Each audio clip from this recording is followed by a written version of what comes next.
Este método de los multiplicadores de Lagrange se va a poder definir siempre y cuando yo defina la función de Lagrange. ¿Está bien? Entonces, nosotros vamos a tener en el teorema 7 que dice ahí, ¿sí? Nos están definiendo la función de Lagrange. Entonces, nosotros vamos a tener una función f y vamos a tener una función phi, que era la función extremar y la condición de vínculo. Tenemos también una phi que pertenece a ¿qué clase? A clase 1. De tal forma que phi de x, phi en el x0 y 0 va a ser igual a 0. ¿Está bien? Porque el punto va a pertenecer, digamos, a la curva. Entonces, acuérdense en que esto se cumple, entonces el gradiente obviamente de phi va a ser distinto de 0 porque eso es lo que a mí me permite utilizar el teorema de las funciones implícitas. ¿Está bien? Y nosotros vamos a decir que este x0 y 0 es un extremo de la función f sujeta a esta restricción, si es un extremo. Entonces, ese punto va a ser un punto crítico de ¿quién? De la función de Lagrange. O sea, que acá ustedes ya le están definiendo lo que es una función de Lagrange.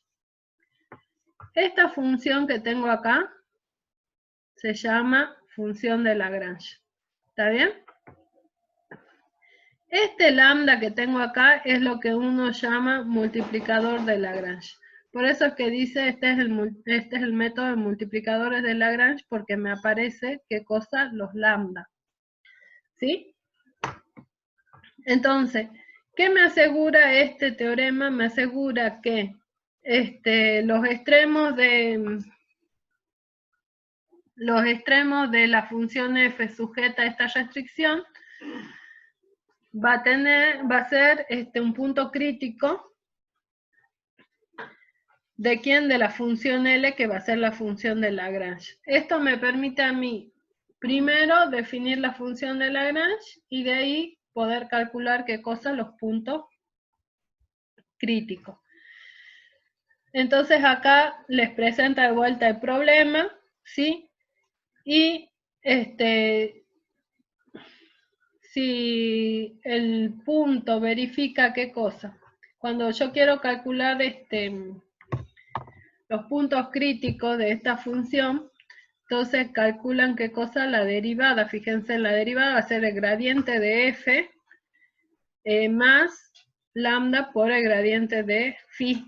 ¿Está bien? Porque le estoy calculando el gradiente y tiene que ser igual a 0 para decir que estoy calculando la condición necesaria de la L. ¿Está bien? Entonces acá, ¿qué es lo que está haciendo? Fíjense, acá les hacen una demostración.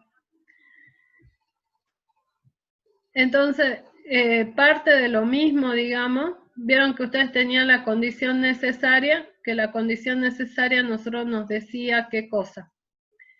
Que el jacobiano de la función en el punto iba a ser igual a 0. ¿Está bien? Y que la función evaluada en el punto también iba a ser igual a 0. Eso es lo que habíamos sacado hace rato. ¿Sí? Entonces veamos qué relación existe con qué cosa, con la función de Lagrange. Entonces, si yo tenía un extremo, verificaba esta condición necesaria, ¿verdad? ¿Sí? Entonces, el gradiente de la función y el gradiente de phi son vectores linealmente dependientes, ¿sí? Por lo tanto, van a ser, ¿qué cosa? Vectores paralelos, ¿sí? ¿Por qué ocurre eso? Porque este determinante a ustedes le da, ¿qué cosa? 0. Entonces va a existir una combinación lineal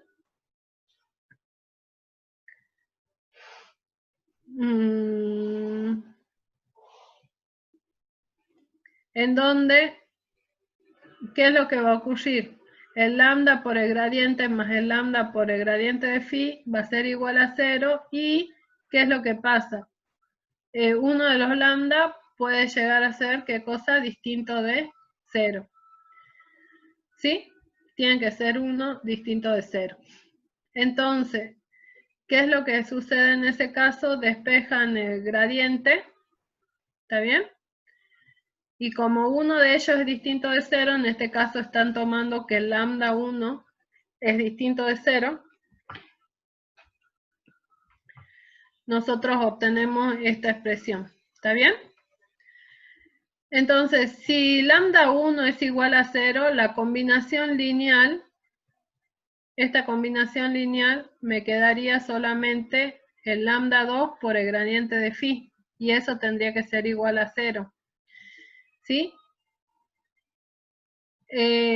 Como este ya era 0, entonces el lambda 2 tiene que ser distinto de 0. Entonces, con el lambda 2 distinto de 0, resulta que el gradiente de phi tiene que ser igual a ¿qué cosa? Al vector nulo. Pero nosotros habíamos pedido de que este gradiente sea distinto del vector nulo para que se pueda aplicar el teorema de las funciones implícitas, ¿verdad? Entonces, ¿qué es lo que tiene que suceder? Tiene que suceder que el lambda 1 tiene que ser distinto de ¿qué cosa? De 0. Sin embargo, ¿qué es lo que pasa? Lambda 2 puede ser nulo. ¿Está bien? Entonces, ahí ya justifican que el lambda 1 tenía que ser sí o sí distinto de ¿quién? De 0. ¿Está bien? Entonces, ahora, si nosotros llamamos, vieron que acá tienen el gradiente nada más. Tengo este gradiente, esto lo paso al otro miembro, ¿sí? Pero previamente se llama, ¿qué cosa? Lambda igual a lambda sobre 2, lambda sub 2 sobre lambda 1. ¿Está bien? Entonces paso todo al otro miembro y eso me queda igual al vector nulo. ¿Y esto coincide con quién? Esto coincide con el gradiente de quién? De L. Entonces esta L, esta va a ser mi función de Lagrange, que me va a permitir a mí encontrar también los puntos críticos haciendo gradiente de esa función. ¿Está? Bueno, veamos un ejemplo, digamos, de cómo encontrar de esa forma los puntos críticos. Acá ya estamos trabajando con el mismo problema, ¿sí? Entonces ahora en multiplicadores de Lagrange me dice, primero,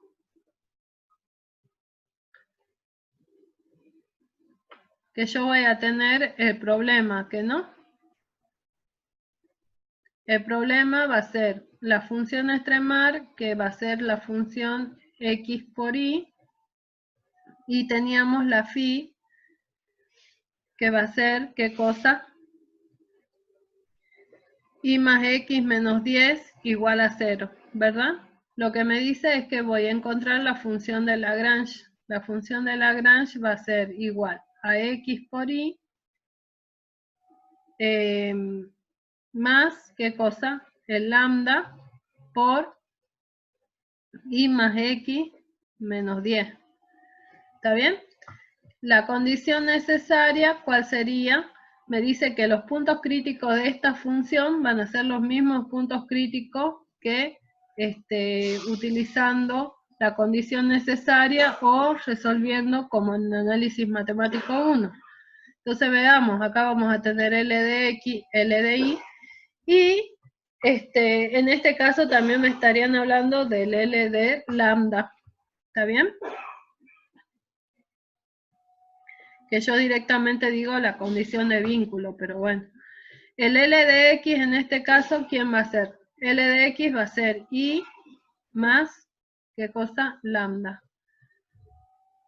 ¿Sí? L de Y va a ser X más lambda. Y esto va a ser Y más X menos 10 igual a 0, igual a 0, igual a 0. ¿Está? Entonces de acá, ¿qué es lo que saco yo? Lambda tiene que ser igual a menos i. Lambda tiene que ser igual a menos x. Entonces estos dos tendrían que ser, ¿qué cosa? Iguales. Entonces si son iguales, quiere decir que y es igual a ¿quién? A x. Reemplazo de acá en esta ecuación y volvemos a obtener lo mismo que hace rato. ¿Sí? A ver acá, ¿qué me preguntan?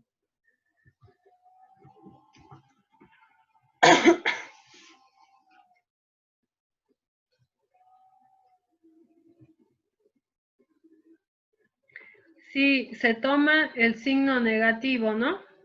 A ver, no se toma el signo negativo.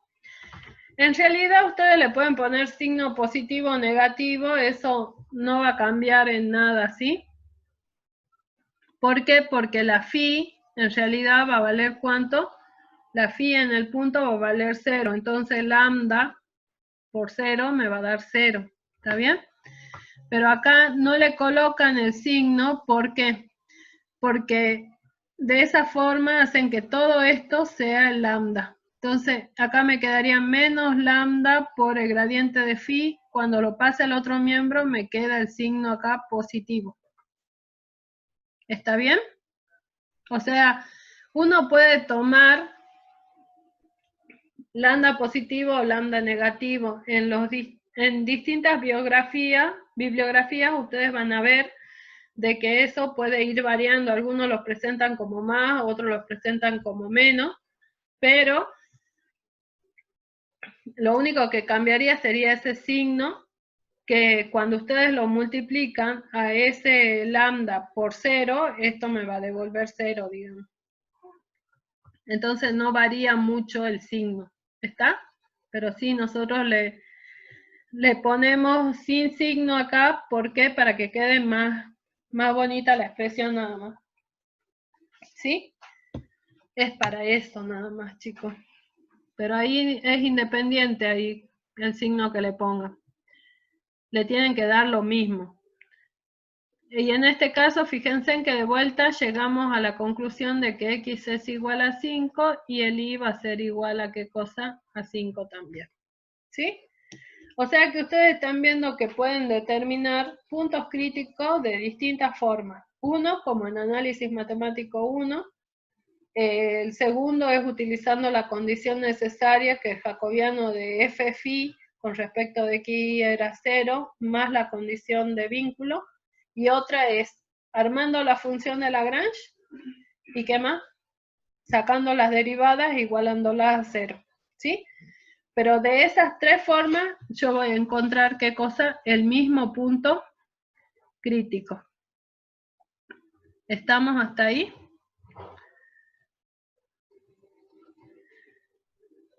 Entonces, fíjense en que acá, a esa función ya la hemos definido, que era la función de Lagrange o lagrangiana, ¿sí?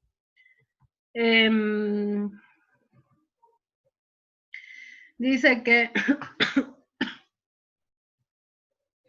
consideramos a x e y variables independientes, pero los diferenciales, que serían el h y el k, están ligados a través de ¿qué cosa? De este diferencial. Y acá sí es el diferencial. ¿Está bien? Este diferencial igual a 0. Fíjense en que este diferencial tiene mucho que ver, porque hoy también les explicaba en la práctica que este va a ser una dirección perpendicular a ¿qué cosa? A la curva phi, mientras que este entonces, para que me dé 0, tiene que ser una dirección tangente a la curva phi. ¿Está bien? Eso tiene que quedar clarito ahí. Entonces, la condición necesaria, digamos, para la existencia de extremo, si estoy utilizando los multiplicadores de Lagrange, queda expresada de esta forma. ¿Está? Y bueno, ya vimos un ejemplo ahí.